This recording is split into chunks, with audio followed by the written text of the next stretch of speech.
జగన్మోహన్ రెడ్డి గారి గురించి ఎంత తక్కువ మాట్లాడుకుంటే అంత మంచిది. ఎందుకంటే ఆయన కూడా పూర్తిగా ఈ 16 మాసాల్లో చాలా తక్కువగా మాట్లాడినాడు. ఒక 20-30 సార్ల కంటే కూడా ఎక్కువ తెలిసి ఆంధ్రప్రదేశ్ రాష్ట్రంలోకి ఈ 16 మాసాల్లో ఒక 30 రోజుల కంటే ఎక్కువ నాకు తెలిసి ఆంధ్రప్రదేశ్ రాష్ట్రంలో ఆయన పర్యటించిన పరిస్థితి లేదు. ఎక్కువ వేరే రాష్ట్రంలోనే ఉంటున్నాడు. మన ఆయన గురించి మనం ఎక్కువ మాట్లాడుకోవడం కూడా అనవసరమని నేను భావిస్తున్నాను. ఒకసారి రాష్ట్రంలో జరుగుతూ ఉన్న పరిణామాలు చూస్తే ఎక్కడ ఏ నియోజకవర్గానికి పోయినా మనకు కనిపిస్తా ఉన్న ప్రధానమైన సమస్యలు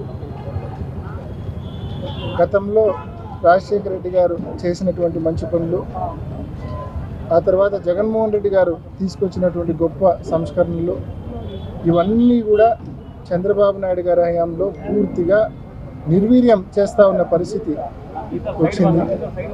ముఖ్యంగా ఒక్కసారి మనం గతం చూస్తే ఆరోగ్యశ్రీ ఏదైతే రాజశేఖర రెడ్డి గారు ఆరోగ్యశ్రీ అనే పథకం తీసుకొచ్చారో, ఇవాళ ఆరోగ్యశ్రీ పరిస్థితి ఏంటంటే హాస్పిటళ్లకు బిల్లులు ఇవ్వడంలా దాదాపు 3,500 కోట్ల రూపాయల బకాయిలు ఉన్నాయి. గతంలో జగన్మోహన్ రెడ్డి గారు ముఖ్యమంత్రిగా ఉన్నప్పుడు ప్రతి నెలకో 2 నెలలకో బిల్లులు చెల్లించేవాడు. ఈ ప్రభుత్వం వచ్చిన తర్వాత 15 మాసాలుగా ₹1 బిల్లు చెల్లించారు.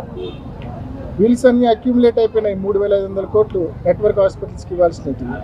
కాబట్టి పూర్తిగా హాస్పిటళ్ళు కూడా జీతాలు చెల్లించలేని పరిస్థితుల్లో వైద్య సేవలు అందించకుండా ఇంకా పూర్తిగా వాళ్ళు సమ్మెకు దిగే పరిస్థితికి వచ్చారు. అంటే పూర్తిగా ఆ పథకాన్ని నిర్వీర్యం చేసే పరిస్థితికి ప్రభుత్వం తీసుకొచ్చింది. మరోవైపు ఫీజు రీయింబర్స్మెంట్ పథకం, అది కూడా రాజశేఖర రెడ్డి గారు తీసుకొచ్చిన పథకం. దానివల్ల ఎంతోమంది పిల్లలు చదువుకొని ప్రయోజకులై గొప్ప వాళ్ళు అయినారు. అంటే ఒక కుటుంబం పేదరికం నుంచి బయటపడాలంటే అది విద్యతో మాత్రమే సాధ్యము, మెరుగైన విద్యతో మాత్రమే సాధ్యమని నమ్మి ఆ రోజు రాజశేఖర రెడ్డి గారు ఆ పథకాన్ని తీసుకొచ్చారు. జగన్మోహన్ రెడ్డి గారు ముఖ్యమంత్రిగా ఉండగా ఆ పథకం ఇంకా బాగా అమలైంది.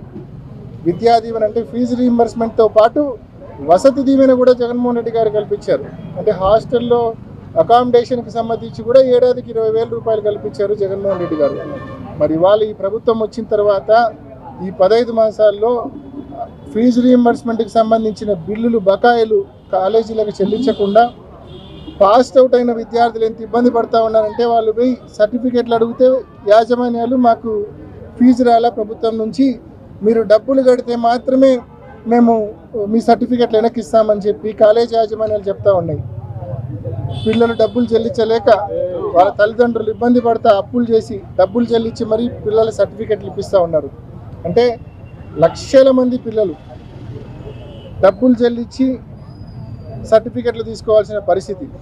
అదే ఫీజు రీయింబర్స్మెంట్ ఈ ప్రభుత్వం ప్రాంప్ట్గా కాలేజ్ యాజమాన్యాలకు ఇచ్చి ఉంటే ఈ పరిస్థితి ఆ పిల్లలకు, ఆ విద్యార్థులకు, ఆ తల్లిదండ్రులకు వచ్చి ఉండేది కాదు. సో ఈ రకంగా ఫీజు రీయింబర్స్మెంట్ పథకాన్ని కూడా పూర్తిగా ఈ ప్రభుత్వం నిర్వీర్యం చేసిన పరిస్థితి మనం చూస్తూ ఉన్నాం.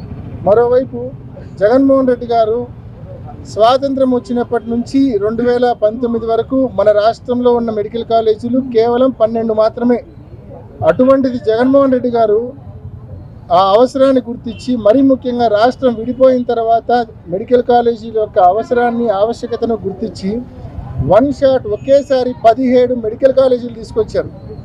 అందులో 6 ప్రారంభించారు. 4 రెడీగా ఉన్నాయి. ప్రారంభానికి 2024కే రెడీగా ఉన్నాయి. పులివెందులకైతే 50 సీట్లు కూడా మంజూరైనాయి.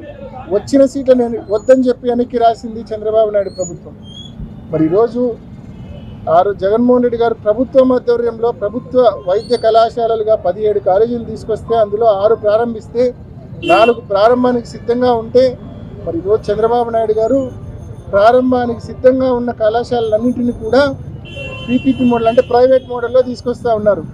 ఏం దౌర్భాగ్యం మన రాష్ట్రానికి, మన రాష్ట్ర ప్రజలకు. ఈ కూటమి ప్రభుత్వం రావడం వలన ప్రైవేట్ యాజమాన్యాలు తీసుకొస్తే లాభాలను దృష్టిలో పెట్టుకొని ఎంతసేపు ఉన్న వైద్యం జరుగుతుంది తప్ప పేదవాడిని దృష్టిలో పెట్టుకొని వైద్యం జరగదనే విషయం ప్రతి ఒక్కరికి తెలుసు. సీట్లు కూడా అందుబాటులో ఉండవు. పిల్లలు చదువుకోవాలనుకున్నా కూడా వైద్య విద్య ప్రభుత్వ కళాశాలలో చదవడం వేరు, ప్రైవేట్ కళాశాలలో చదవడం వేరు. మరి చంద్రబాబు నాయుడు గారికి 40 ఏళ్ళ అనుభవం ఉండి ఇటువంటి తప్పుడు పని, ఇటువంటి పనికిమాలిన పని ప్రైవేట్ వాళ్ళ చేతిలో ఈ కళాశాలలు కట్టబెట్టి ఒక తప్పుడు పని చేస్తూ ఉన్నారంటే నిజంగా ఏం దౌర్భాగ్యమో మనకని చెప్పి ప్రతి ఒక్కరు కూడా ఆలోచించుకోవాల్సిన అవసరం ఉందని చెప్పి తెలియజేస్తూ ఉన్నారు. మరోవైపు జగన్మోహన్ రెడ్డి గారు గతంలో ఏ సేవలు కావాలన్నా కూడా గ్రామంలో సచివాలయానికి పోతే సచివాలయంలో పిటిషన్ పెడితే దానికి మనకు రెస్పాన్స్ వచ్చేది, ఆ సేవ వర్తించేది. అంటే అది ఏ పథకమైనా, అది పెన్షన్ అయినా, ఇల్లు అయినా, విద్యా దీవెనైనా, వసతి దీవెనైనా, ఏ పథకమైనా మనకు వర్తించేది. రైతు భరోసా అయినా, ఏ పథకమైనా, ఆసరా, ఏదైనా చేయూత. సో ఈ మాదిరి ఒక సిస్టమ్ ఉండేది. ఇవాళ రైతు భరోసాలు లేవు, సచివాలయాలు సరిగ్గా సచివాలయాల్లో సరిగ్గా పరిపాలన సరిగ్గా లేదు, రైతు భరోసాల్లో ఎటువంటి కార్యకలాపాలు జరగట్లేదు. గతంలో యూరియా డిస్ట్రిబ్యూషన్ అంతా రైతు భరోసాల్లో జరిగేది, ప్రాంప్ట్గా ఉండేది. పోయి ఈరోజు ఇండెంట్ పెడితే 2-3 రోజుల్లో యూరియా వచ్చేది, మనకు ప్రాంప్ట్గా ఎక్కడికక్కడ ఉండేది. ఈరోజు రైతు భరోసాల సిస్టమ్ పూర్తిగా నిర్వీర్యమైపోయింది. కాబట్టి మనం మళ్ళా పాత రోజులు చూస్తున్నాం.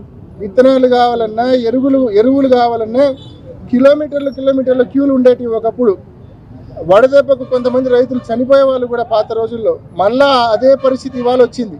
అంటే పరిపాలన ఈ ప్రభుత్వానికి ఏమాత్రం చేత కావడం లేదనే విషయం స్పష్టంగా కళ్ళకు కట్టినట్లు కూడా అర్థమవుతా ఉంది. సాక్షాత్తు ఈనాడు వాళ్ళ తోకపత్రిక ఈనాడులోనే, వాళ్ళ జోబు పత్రిక ఈనాడులోనే ఎంతెంత జంపు క్యూ లైన్లు రోజు వేస్తూ ఉన్నారో మనం చూస్తూ ఉన్నాం ప్రతిరోజు కూడా. అంటే ఇంత ఘోరంగా పరిపాలన, అంటే పరిపాలన ఫెయిల్యూర్, పథకాలు ఫెయిల్యూర్. ఉన్న ప్రభుత్వ మెడికల్ కాలేజీలను ప్రైవేట్ పరం చేస్తూ ఉన్నారు. అంటే ఎందుకు ఈ ప్రభుత్వానికి ఓటేసి పరిపాలన పగ్గాలు ఇలా చేతిలో పెట్టామా అని చెప్పి ప్రజలు బాధపడే పరిస్థితికి వచ్చింది ఇవాళ ఈ ప్రభుత్వ పాలన చూసిన తర్వాత.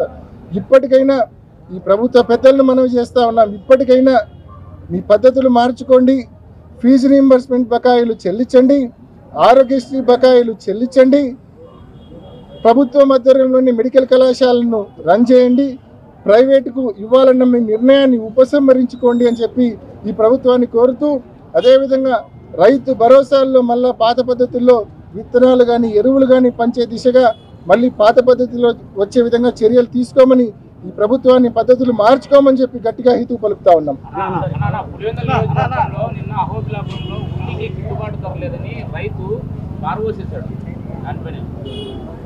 ఇప్పుడు గతంలో మార్కెట్ ఇంట్రొడక్షన్ చేసేవాళ్ళం. ఉల్లికైనా, పసుపుకైనా, ఏ పంటకైనా కూడా రైతు ఇబ్బంది పడే పరిస్థితుల్లో మార్కెట్ ఇంటర్వెన్షన్ కింద మనము డబ్బులు ఇచ్చేవాళ్ళం. అంటే రైతుకు మినిమం సపోర్ట్ చేసేవాళ్ళం. ఇవాళ ఉన్న పరిస్థితుల్లో మనం చూస్తే, గతంలో జగన్మోహన్ రెడ్డి గారు ముఖ్యమంత్రిగా ఉన్నప్పుడు 4,000 రూపాయలు ఉల్లికి ఇచ్చినారు, 4,000 రూపాయలు మార్కెట్